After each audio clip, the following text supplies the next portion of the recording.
તો દોસ્તો આપણે આ હોડીમાં બેસીને તળાવના સામે કિનારે જવાનું છે અને જો બધા લોકો તૈયાર થઈ ગયા છે અને આ ભાઈ છે ડ્રાઈવર, એમનું હોડું છે એ આપણને સામે કિનારે લઈ જશે અને ત્યાં આપણે ક્રિકેટ રમવાનું છે અને જમવાનું બનાવવાનું છે. અત્યારે બપોરનો કાળો તડકો છે એટલે આપણે નાતા નાતા જવાનું છે અને ત્યાં જમવાનું બનાવશું અને પછી આપણે સાંજ સુધી ક્રિકેટ રમશું, કારણ કે ત્યાં એક મેદાન છે સરસ મજાનું. બાકી અમારા ગામમાં તો ક્રિકેટનું સારું મેદાન નથી, એક જ મેદાન છે અને એ પાણીમાં ડૂબી જાય અને તળાવમાં પાણી ઉતરી જાય ત્યારે એ મેદાન ખાલી થાય છે, એટલે ત્યાં અમે રમવા જઈએ છીએ. ત્યાં જવા માટે આ પાણી પાર કરવું પડે છે. અત્યારે પણ જો હજી ઘણું બધું પાણી છે, એટલે લગભગ આ 15 થી 20 ફૂટ ઊંડાઈ છે. એટલે સામા કિનારે આપણે હોડામાં બેસીને જઈશું. જો બધા હોડામાં બેસવા મળ્યા છે.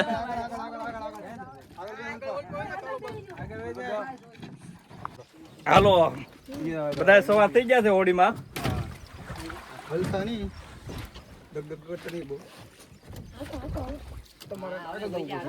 ઓલી બાજુ વઈ જાવ તો ઝાઝા બધા બેસી ગયા છે અને હોડું નાનું છે. આવડે છે ને બધાને તરતા પાછું, હોડું ડૂબી જાય. તો અમારું હોડું નીકળી ગયું છે અને સામે કિનારે જવાનું છે. થોડુંક દૂર છે, લગભગ 400 મીટર જેટલું હશે. બાકી કિનારો તો અહીંયા નજીક જ છે, પણ આપણે જવાનું છે દૂર, કારણ કે ત્યાં ક્રિકેટનું મેદાન છે. 2 જણા સામેથી તરીને આવે છે, જો ઘણા દૂર.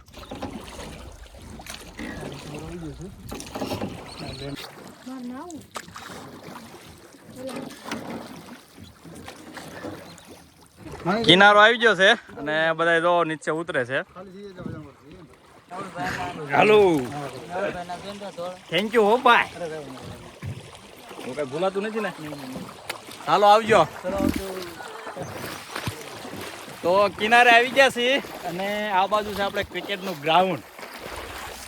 તો હજી ઘણા બધા માણસો આવશે રમવા. બપોરનો 1 વાગ્યો છે અને ખૂબ જ તડક્યો છે, તો હવે પહેલાં નાહવા પડવું છે. તો જો બધા નાહવા માટે તૈયાર થઈ ગયા છે, તો બધા નાહવા પડ્યા છે. અને અહીંયા કેટલું ઊંડું છે.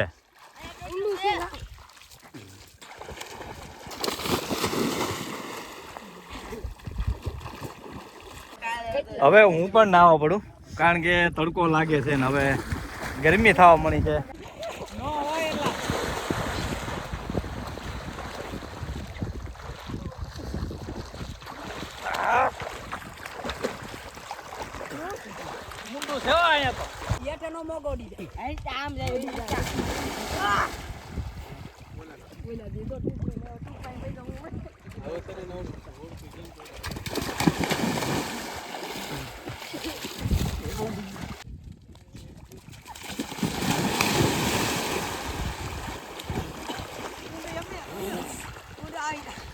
બધા મિત્રો અહીંયા નાય છે.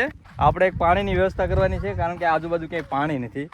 પાણી છે, તળાવ ભરેલું છે આખું, પણ સ્વચ્છ પાણી નથી. તો આપણે એક અહીંયા નાનો તો કૂવો ગાળવાનો છે, એટલે કે 1 ફૂટ જેટલો ખાડો કરવાનો છે અને એમાં પાણી એકદમ ક્લીન થઈ જાય ને એટલે પીવા માટે ભરી લેવાનું. અને પછી પાણી આપણે અહીં ક્રિકેટ રમીને ત્યારે પણ કામમાં આવશે. નાનો તો વીડો ગાળવાનો છે. ગામડામાં અમારે ત્યાં એને વીડો કહે છે. એટલે 1 ફૂટ 1.5 ફૂટ જેવો ખાડો કરશું.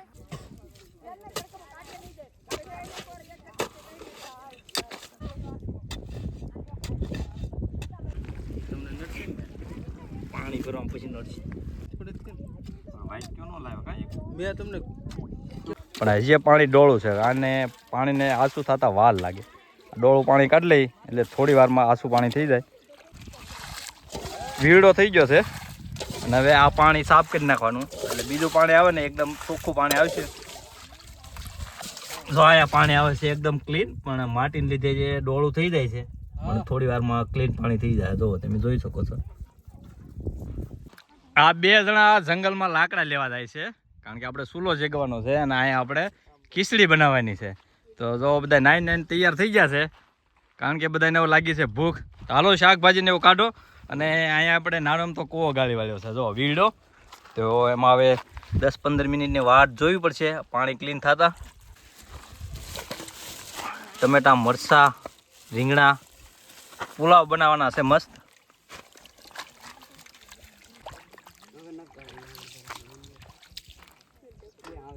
આપણે સરસ મજાની સ્વાદિષ્ટ ખીચડી બનાવવાની છે.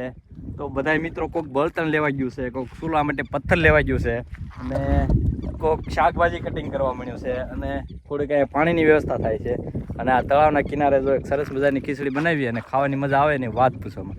અને ઉનાળાનો સમય છે, તડકો ખૂબ છે, પણ આ કિનારે તડકો નથી લાગતો, એટલે અમારો પ્લાન છે અહીંયા બેસીને જ ખાવી. બાકી દૂર થોડાક ઝાડવા છે ત્યાં પણ મજા આવે એવું છે, પણ આ તળાવના કિનારે ઠંડો ઠંડો પવન આવે છે, ગરમી બિલકુલ નથી થતી, તડકો પણ નથી લાગતો, એટલે આપણે કિનારે જ જમવાનું બનાવવાનું છે.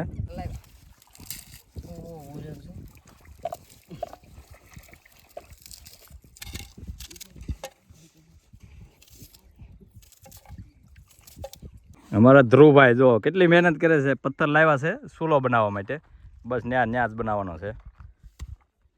અને બે મિત્રો જો ઠીક ત્યાં જંગલમાં લાકડા લેવા ગયા છે, લાકડા લઈને આવે છે અને આ બીજી બધી તૈયારી હાલે છે. જો તળાવના કિનારે શાકભાજી કટિંગ થાય છે અહીંયા. આ બંને ભાઈઓ લાકડા લઈને આવે છે, જો કઈ રીતના લાવે છે.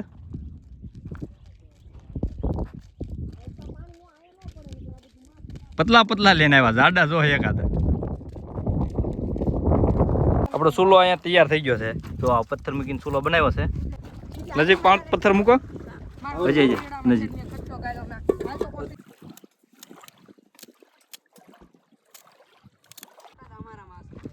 આ બંનેની મહેનત જો ક્યાંયથી ઝડપથી લાકડું ઉચકીને લાવ્યા છે, કારણ કે પહેલાં લાવ્યા હતા એ પતલા પતલા લાવ્યા હતા, એ કાંઈ ઝાઝો ટાઈમે તો હાલે જ નહીં, એટલે મોટું લાકડું લઈ આવ્યા. મૂકો.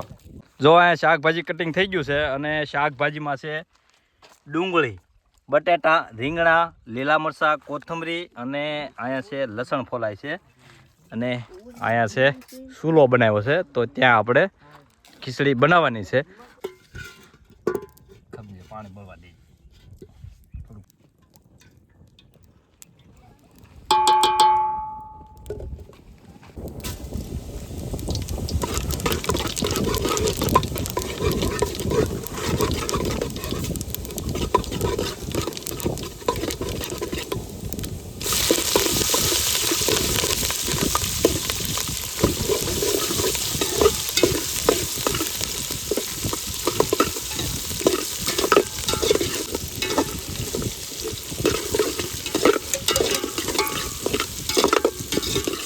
આજે આપણે ખીચડી છે ને વ્હાઇટ કલરની બનાવવાની છે, કારણ કે આપણે હળદર ભૂલી ગયા છે, અને આવું બધું હોય ત્યારે તો આવું બધું ભૂલાઈ થતું હોય. જે પણ વસ્તુ છે એમાં પકડવાની છે, અને જેવી બનાવે એવું જોઈ જાય.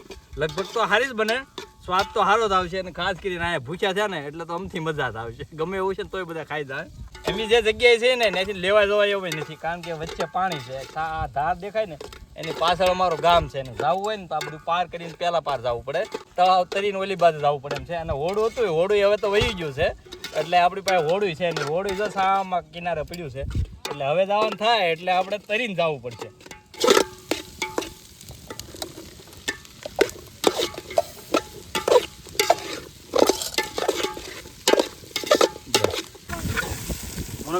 મીઠું થઈ રહ્યા ને પાછું નગર મીઠું ઓછું લાવ્યા.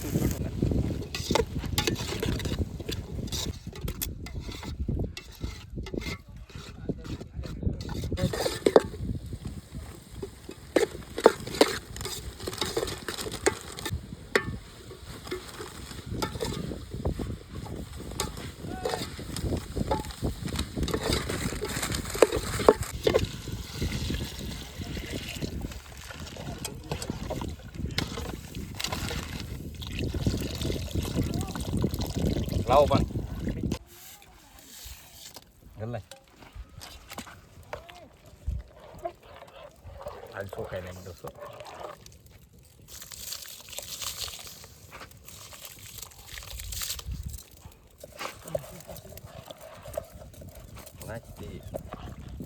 અહીંયા આપણી ખીચડી બને છે અને હવે બધા નાવા ઉપડી ગયા છે, કારણ કે હવે નાવાની મજા લેવાની છે. અને ખીચડીને 15-20 મિનિટની વાર લાગશે.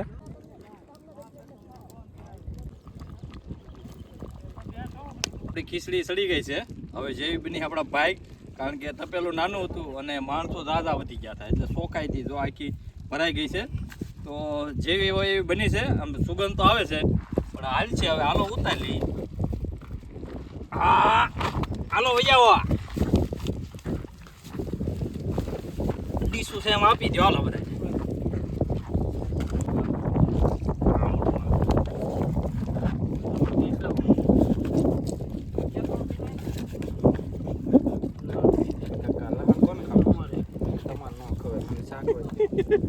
આટલું ભાગવી છે એક ખડી સારું આપું પણ આપું એક ખડી હા આવ ખાવ હળદર વગરની છે હો, એટલે તોળી બની છે.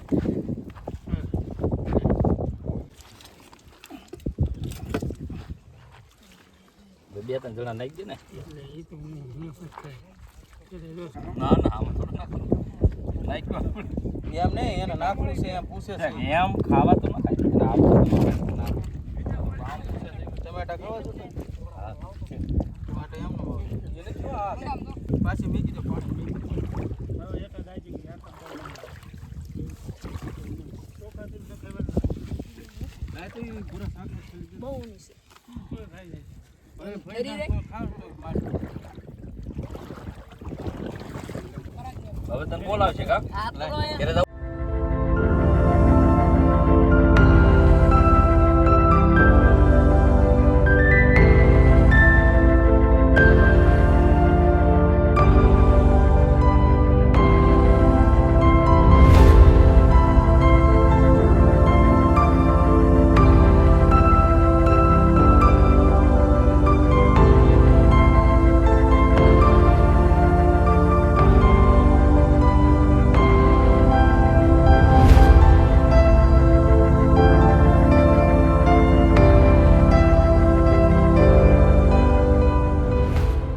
આપણે મેચ તો પૂરી થઈ ગઈ પણ હવે ઘેરે જાય છે અને જવા માટેનો રસ્તો તો જ્યારે આપણે મેચ રમવા જાય ને ત્યારે તો હોડીમાં જતા પણ અત્યારે હોડું છે નહીં તો જાદુ બધું ફરી ફરીને આવવું પડે છે.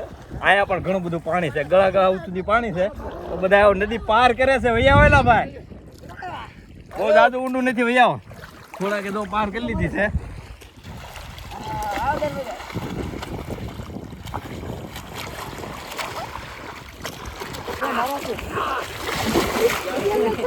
નાવા મહિને આવો ભાઈ ક્રિકેટ રમી રમીને હવે તો એક મેહુલભાઈ એક નદી તો પાર કરી, હજી આગળ બીજી નદી છે એ પણ પાર કરવાની છે. કારણ કે અમારે તો આ ડુંગર દેખાય છે, નાની નાની ધારું દેખાય છે, એની પાછળ અમારું ગામ છે. તો અહીંથી આ રીતનું પાણી છે, આ બાજુ સુધી પાણી છે. તો આમ ફરી ફરીને જાય ત્યાં ઓછું પાણી છે. પાણી તો છે પણ મતલબ 40-50 ફૂટ પાર કરવું પડે છે. અહીંયા તો બધે લગભગ 300-400 ફૂટ છે. એટલે આમ ફરી ફરીને જઈશું તો ત્યાં ઓછું પાણી પાર કરવું પડે. એક મેચ હજી રમાઈ જાત પણ આ રસ્તાના લીધે અમારે થોડું વહેલું નીકળવું પડ્યું. ક્યાં ઊંડું છે? અમને તો એમ તો આ થોડું પાણી છે પણ આ લગભગ 150 ફૂટ 150 થી 200 ફૂટ સુધીનું પાણી છે અને ઊંડું પણ છે. તો અહીંથી પણ જવાનો રસ્તો છે નહીં. હવે નવું ઓપ્શન ગોતવું પડશે અને બધા તો ઊભા રહી ગયા છે કે અહીંથી ભાઈ નહીં જવાય. પાછા ફરી વખત બીજી જગ્યાએ આવ્યા છીએ અને આવ્યા હતા આપણે આ બાજુ જ તે પહેલાં આ બાજુ ગયા અને હવે પાછા અહીંયા આવ્યા છે અને અહીંથી પાર કરવું પડશે. રસ્તા ક્યાંય જવાના છે અને આમ બધે ઝટકા મૂકેલા છે, અત્યારે ઝટકા ચાલુ છે તો વાડીમાંથી નહીં જવાય એમ નથી. તો અત્યારે એક જ ઓપ્શન છે, થોડુંક તરવું પડશે. તો એક બે જણાને ઓછું તરતા ફાવે છે, વાંધો એ છે. બાકી તો બધા તરી નીકળી જશે. જો એક ભાઈ અત્યારે જાય છે અને સનસેટનો ટાઈમ છે. જો હવે હું સામેના કિનારે જાઉં છું અને જો અહીંથી જ એટલું ઊંડું આવી ગયું છે અને અહીંથી ડાયરેક્ટ ઊંડાઈ છે, લગભગ 15 ફૂટ જેટલી ઊંડાઈ છે અને આમાં બધા મોબાઈલ ને એવું બધું સામાન છે. એટલે પહેલાં હું સામેના કિનારે આને મૂકી આવું. આ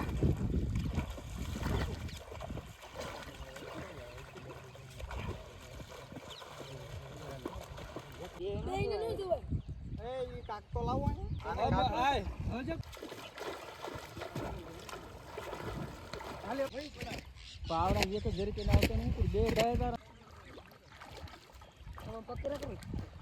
સાયકલ લાગી